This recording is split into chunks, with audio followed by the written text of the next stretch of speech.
wajib umroh itu ketika mau masuk mikot, masuk tempat niat umroh itu Bapak harus pakai kain ihram. Bapak dua helai kain ihram, yang ibu-ibu apa baju putih yang menutupi aurat, wajah dan telapak tangan tidak ditutup. Kedua, wajib umroh adalah bertahalul dengan kudul atau memotong sebagian rambut. Sunnah, hal-hal yang disunahkan dalam umroh sama dengan sunnah dalam haji. Itu. Ya, wajib umroh itu harus pakai ihram, jangan pakai pakaian biasa yang bapak ketika mau umroh. Berbeda dengan ibu-ibu. Kalau mau umroh pakai apa saja boleh, tapi yang menutupi aurat. Next. Nah,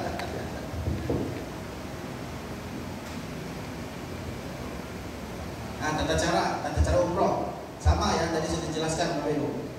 Ya, sebelum pakai ihram mandi dulu. Ya sama, mandi sunnah ihram dulu, seperti itu, membersihkan badan dulu ya.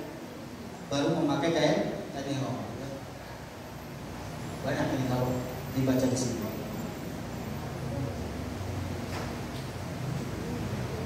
Ya. Yaitu sebelum melaksanakan umroh sama seperti sebelum melaksanakan haji. Mandi sunnah ihram, kemudian pakai kain ihram, pakai wangi-wangian, berangkat ke mikot. Ya. Berangkat ke mikot, setelah itu niat di tempat mikot, di masjid ya. Labbaik Allahumma umratan. Gitu. Boleh, silakan Bapak Ibu melaksanakan beberapa kali, boleh. Kemudian tawaf 7 kali, kemudian sa'i 7 kali, kemudian sa'i. Kemudian tahallul. Setelah itu selesai pelaksanaan umroh. Next. Larangan sama ya. Pokoknya sama dengan haji, larangan umroh. Memakai pakaian berjahit, memakai alas kaki atau menutupi mata kaki. Gitu. Jadi mata kaki tidak boleh, yang laki-laki apa ya? Tidak boleh ditutup. Gitu. Maka ya boleh memakai sandal gunung boleh, tapi saya sarankan pakai sandal jepit ya, biar itu kalau hilang tidak nyesek. Kalau sandal gunung, kalau yang itu kan harganya 300 saja itu Pak. Ya. Ini nempel soalnya. Ya nempel timbok. Kalau nggak nempel nggak. Groundnya ini. Iya, badannya nempel. Kecil tapi itu Pak. Ya Pak ya, memakai alas kaki atau menutupi mata kaki. Nah, menutupi kepala. Nah, misalnya dalam perjalanan dari mikot ke Masjidil Haram, di bis atau di taksi, nggak boleh kalau bapak memakai kain ihramnya di atas kepala. Misal dingin bisnya gitu ya, kain ihramnya ditutupin di atas kepala, nggak boleh. Ini juga termasuk larangan, apalagi peci ya Pak ya. Kadang kan kain ihram ini kan lebar kan, lagi duduk di bis, dingin, ditutupin kepalanya pakai kain ihram, nggak boleh. Itu. Larangan untuk kaum hawa atau ibu-ibu menutup muka atau wajah. Menutup muka atau wajah, masker, cadar, nggak boleh. Copot dulu ya. Copot dulu kalau pakai masker atau pakai penutup wajah. Menggunakan sarung tangan.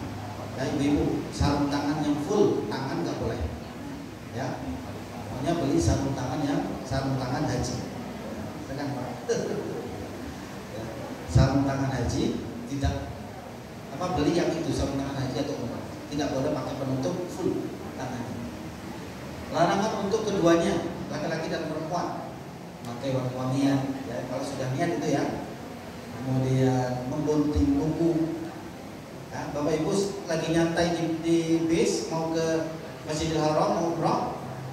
Nah, sambil nyantai ada pemotong kuku di tas. Nah, sambil nyantai potong. Nah, terkena dam. Nggak boleh. Maka refleks itu nggak boleh juga. Jangan nyisir ya, perlu ya. Apalagi ketika haji nanti. ketika haji kan lama itu, jangan nyisir. Kan nyisir nanti bisa menjatuhkan rambut. Kalau nyisir berarti sengaja. Kalau sengaja berarti betul-betul terkena dam. Tuh. Pokoknya jangan nyisir dulu, ya. Atau garuk-garuk dulu sebelum berangkat ke Arafah. Makanya suruh mandi. Mandinya mandi besar, rambutnya basah, disampoin ya biar nggak gatal. Tuh. Ya. Tuh. Kemudian mencukur atau mencabut rambut dari tubuh. Nah itu, mencukur, mencabut ya karena gatal digaruk-garuk, ada yang jatuh rambutnya. Nah itu terkena dam. Maka hati-hati. Kalau nggak sengaja, misalnya tidur di Arafah kan nanti pakai kasur ini di bawah sama bantal ada. Ya, sekarang sudah mulai diperbaiki di Arafah. Ya. Tidur misalnya, ibu bapak ini kan, kalau ibu kan pakai jilbab ya, bapak misalnya ada rambut yang ini terjatuh di bantal, tidak apa-apa, karena itu tidak sengaja. Kalau yang terkena hukuman yang sengaja. Orang puasa aja minum 1 botol nggak apa-apa kalau lupa. Kalau lupa ya. Apa pura-pura lupa? Itu. Kalau lupa insya Allah nggak apa-apa. Tapi kalau sengaja itu yang terkena. Memburu atau membunuh hewan. Ya, kalau zaman Rasulullah ya. Karena umrohnya kendaraannya unta, misalnya capek di perjalanan ada seekor rusa, mungkin ada seekor ayam padang pasir ya, karena padang pasir bukan ayam hutan, ayam padang pasir bisa dipanah, memburu dan membunuh binatang tidak boleh. Jadi ditahan dulu. Nah, ya, kalau zaman sekarang bapak ibu ya nyamuk lah, nyamuk atau lalat yang hinggap di badan bapak ibu. Jadi jangan refleks langsung diteplek, jangan. Jadi diusir saja di dalam, pergi dulu. Ya, itu zaman sekarang itu kan kecil itu pak ya, lalat biasanya atau nyamuk itu. Jadi jangan refleks langsung dibunuh, suruh pergi dulu. Jangan minum darah saya dulu, nanti aja kalau sudah. Darah Indonesia manis ya. Ya, banyak yang hijau. Terus merusak tanaman, ya, merusak tanaman sampai memotong tanamannya tersebut itu juga tidak boleh, larangan ihram gitu. Terus bersetubuh, pasti ya, jangan dulu melamar, menikah dan menikahkan atau berbuat bercumbu, tidak boleh. Berbuat kekerasan, apalagi berbuat kekerasan itu sama sekali tidak diperbolehkan. Next pak. Hikmah ya, dalam menjalankan ibadah umroh. Hikmah itu artinya apa Bapak Ibu? Jadi ibadah umroh atau haji itu adalah ibadah fisik dan ibadah rohani. Kalau sholat itu hanya rohani saja, ya. Tidak ada ladang kecil, ya. Tidak melakukan perjalanan. Kalau umroh dan haji fisik dan rohani. Apa maksudnya? Maksud daripada hikmahnya adalah setelah Bapak Ibu melaksanakan ibadah haji dan umroh, maka ada asalnya, ada bekasnya, gitu ya. Kalau sholat kan apa? Innas sholata tanha anil fahsya'i wal munkar. Sungguhnya sholat itu adalah pencegah daripada perbuatan buruk dan mungkar. Maksudnya apa? Orang udah sholat itu ya ucapannya baik, tingkah lakunya baik. Kok sudah sholat masih tidak baik, keburuk, berarti asal sholatnya tidak masuk gitu. Maksudnya seperti itu. Jadi hikmah setelah melaksanakan umroh dan haji apa? Bentuk penyerahan diri kepada Allah Subhanahu wa taala. Yaitu apa? Seluruh jiwa dan raga kita semuanya itu untuk Allah. Jangan untuk yang lainnya. Pamer, ria, saya itu udah haji. Jangan sama sekali. Sebetulnya titel haji itu tidak ada. Titel haji tidak ada. Ini hanya orang Belanda dulu ya. Orang Belanda membedakan antara muslim dan yang bukan, mungkin ya. Setelah haji disebut Pak Haji atau Bu Haji. Sebetulnya dalam Islam nggak ada titel haji, itu nggak ada. Buktinya ketika umroh Bapak Ibu dipanggil haji juga. Haji, torik katanya. Padahal masih umroh. Haji, jalan, jangan di jalan. Jangan nutupi jalan, torik katanya. Itu jadi janganlah setelah haji pengen dipanggil haji terus, gitu ya. Karena itu adalah penilaian masyarakat. Dan jangan saya udah haji harus dipanggil, jangan. Gitu ya.